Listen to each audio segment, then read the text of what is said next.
Hi, hello, నమస్తే. నేను మీ గణేష్ అఖిల్లా. ముఖ్యంగా ఈ వీడియో స్టార్ట్ చేయడానికి కారణం సినిమా కాదు, అంటే సినిమా పాయింట్ కూడా ఉంది. జస్ట్ జనరల్గా మాట్లాడదామని.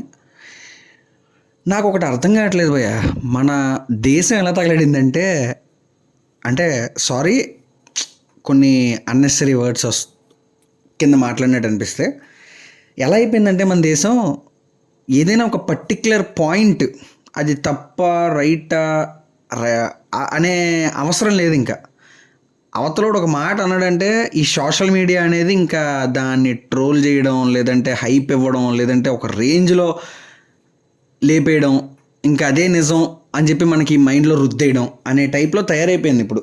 పర్టికులర్గా ఇది అని నేను అనలేను, కానీ ప్రతి సిచ్యువేషను ఓన్లీ ఇది అని కాదు, ప్రతి సిచ్యువేషన్ అలాగే తగలడింది. అండ్ రెండో పాయింట్, ప్రతిదానికి ఓవర్ హైప్ ఇచ్చేస్తారు. వన్స్ అది సినిమా పాయింట్ ఆఫ్ వ్యూలోనే చెప్తాను. ఎగ్జాంపుల్గా రాజమౌళి గారిది, మహేష్ బాబు గారిది సినిమా షూటింగ్ జరుగుతోంది. దానికి సంబంధించిన అప్డేట్స్ అనేవి ఏమి ఇవ్వకుండా చాలా కూల్గా చేసుకుంటున్నారు. ఆ టైంలోనే మనకి కొన్ని లీక్స్ అనేవి జరుగుతున్నాయి. లైక్ షూటింగ్ పిక్స్ కానీ, లేదా వాళ్ళు ఎయిర్పోర్ట్లో కనిపించేది కానీ, లేదా షూటింగ్ లొకేషన్స్లో వాళ్ళు వేసే సెట్స్ కానీ, అలాంటి ఇమేజెస్ లీక్ అయినప్పుడు ఇంకా మన సోషల్ మీడియాలో హైప్ ఎలా అవుతోంది అని అంటే, సీరియస్లీ ఆ హైప్ చూస్తుంటే సినిమా రిలీజ్ అయిన తర్వాత ఓవర్ హైప్ అయిపోయేది. ఆ సినిమా రిలీజ్ అయిపోయిన తర్వాత అరే ఏముందిరా సినిమా, దీని గురించి మనం ఇన్ని రోజులు ఆలోచించామా, ఇన్ని రోజులు వెయిట్ చేసామా, అరే వేస్ట్ రా, రాజమౌళి చెడగొట్టేసాడు రా, మహేష్ బాబు పడుకున్నాడు రా సినిమాలో అనే టైప్లో వచ్చేస్తారు. ఎగ్జాక్ట్లీ ఇది ఆల్రెడీ గుంటూరు కారంకి అలాగే జరిగింది. అట్ ద సేమ్ టైం చాలా పెద్ద హీరో సినిమాలకు కూడా అలాగే జరిగింది. ఫర్ ఎగ్జాంపుల్ రామ్ చరణ్ గారి గేమ్ చేంజర్ అవ్వచ్చు, లేదా పుష్ప అవ్వచ్చు, లేదా చాలా సినిమాలు పెద్ద హీరో ప్రతి సినిమాకి ఇలా ఓవర్ హైప్ అయిపోయి సినిమా రిలీజ్ అయిపోయిన తర్వాత ఏమో ఏముందిలే సినిమాలో అనే ఫీలింగ్ అనమాట.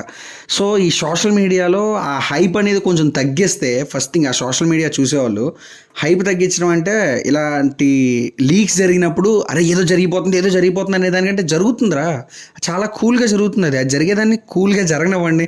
అది నీట్గా వాళ్ళు టైం వచ్చినప్పుడు ఒక అప్డేట్ ఇస్తారు, ఆ అప్డేట్ని బేస్ చేసుకుని మనం హైప్ పెంచుకుందాం. అంతేగాని చిన్న ఫోటో కనబడితే దానికి ఓవర్ హైప్ చేసేసి ప్రతి దానికి అంత ఓవర్ హైప్ చేసేయడం అనేది కరెక్ట్ కాదు.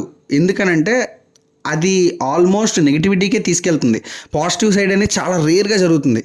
అండ్ రెండో పాయింట్ చెప్పే కదా సినిమా గురించి. అండ్ ఇంకొకటి ఏంటంటే, మన దేశంలోనే అని కాదు, చాలా మన దేశంలోనే ముఖ్యంగా ఇప్పుడు ఒక పర్టిక్యులర్ ఏజ్డ్ పర్సన్ లేదా పెద్ద అయినా, లేదంటే ఏదైనా ఆయన ఒకవేళ తప్పు చేసిన మన ముందు జాలిగా మాట్లాడితే మనకి జాలి వచ్చేస్తుంది. అఫ్ కోర్స్ నాతో సహా ఎవరైనా సరే అదే చేస్తారు. ఎందుకనంటే ఆయన తప్పు చేశారన్న విషయం మనకి తెలియకపోవచ్చు, బట్ ఆయన చాలా అమాయకంగా మాట్లాడితే అరే ఆయన చాలా పెద్ద అయినా, అంతటి పెద్ద అయినా అమాయకంగా మాట్లాడుతున్నారు, జాలిగా మాట్లాడుతున్నారు, బాధగా మాట్లాడుతున్నారు అనేసరికి మనకి లేనిపోయిన ఒక ఎమోషన్ వచ్చేస్తుంది. అది మన బ్లడ్లోనే ఉంది ప్రతి ఒక్కరిది. ఈ పాయింట్ నేను ఎందుకు చెప్తున్నాను అన్నది నాకు అర్థం కావట్లేదు. వెళ్తోంది సరే, ఏదో అవుతుంది, కామెంట్లో వేసుకోకండి. సో నేను ఇంతకుముందు పెట్టిన 2 వీడియోల్లో కూడా కొన్ని పాయింట్లు చెప్పా. అది నేను ఎవరిని పర్సనల్గా ఉద్దేశించి చెప్పలా, పాజిటివ్గా చెప్పా. ఆ పాజిటివిటీని కూడా నెగిటివ్గా తీసుకుని తగలడితే ఎవడేం చేయలేడు. కామెంట్లో మాత్రం వేసుకుంటున్నారు, అదైతే నాకు కనబడింది. అండ్ నాకు పర్సనల్గా కూడా కొన్ని వచ్చినాయి కాల్స్ కొంతమంది దగ్గర నుంచి, నా ఫ్యామిలీస్లో కానీ, లేదా నా ఫ్రెండ్స్లో కానీ. ఎందుకు అని నేను జస్ట్ నార్మల్గానే చెప్పా, దాన్ని నెగిటివ్ వేలో తీసుకోవద్దు. ఆల్రెడీ నా వాళ్ళకి అర్థమవుతుంది, బట్ బయట వాళ్ళ సంగతి చెప్తున్నా, కామెంట్స్లో పెట్టే వాళ్ళ గురించి. సో వీడియో కంక్లూజన్ ఏంటి అని అంటే, ఓవర్ హైప్ చేసుకోవద్దు ఏదైనా సరే.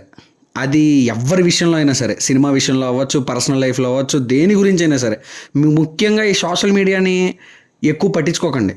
జస్ట్ కొన్ని పాయింట్స్లోనే పట్టించుకోండి, అంతేగాని ప్రతిదీ ఓవర్ హైప్ అయిపోయి దాని తర్వాత మనమే బాధపడతాం. సో ఇంకేంటి మరి, ఉన్నా. Thank you so much. Signing off. నేను మీ గణేష్ అఖిల్లా. బాయ్.